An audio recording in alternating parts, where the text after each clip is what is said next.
Doomsday Dad Chad Daybell learning his fate in an Idaho courtroom today. The jury handing down the death sentence to Daybell.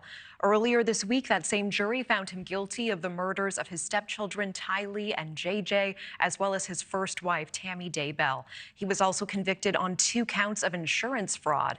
Now, his second wife, Lori Vallow Daybell, was convicted last year of murdering her children and conspiring to murder Tammy Daybell. She is serving 3 life sentences with no possibility of parole, but not the death penalty. Helping us break down all of this is former FBI Special Agent and NewsNation Law and Justice contributor Jennifer Coffindaffer. Jennifer, thanks for joining us on this. Thank you for having me. Jennifer, the jury handing down the death penalty today, and Daybell apparently showed no emotion as this was read. Jennifer, this was unanimous. Any surprise for you here? No, there wasn't a surprise, and this is why. First of all, the heinousness, really the egregiousness of these crimes against these children, that the jurors had to listen to all the gory details, put in trash bags, burned. It is just equals a death penalty type sentence, I believe. And the judge looked at aggravating circumstances and mitigating circumstances, and he ruled that the aggravating far outweighed the mitigating. Yeah, what details in particular do you think were so egregious it led the jury to make this decision unanimously and quite quickly as well? It took just over a day.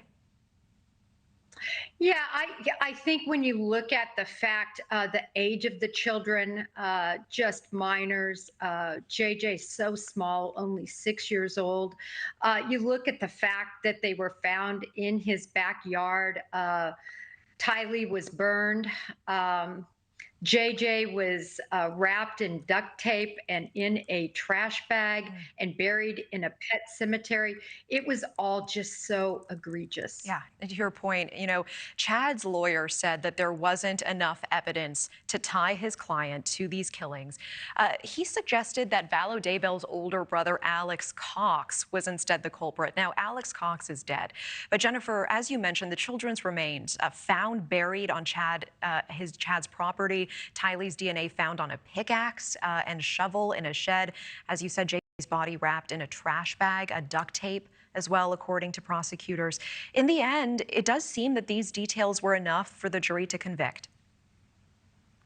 Yes, absolutely. So they had a lot of other information, particularly messages and messaging, and really quite a long time that they planned this, and that he particularly sort of ordered this by deeming these children dark with zero death. In other words, that they were going to die, and so he orchestrated it essentially.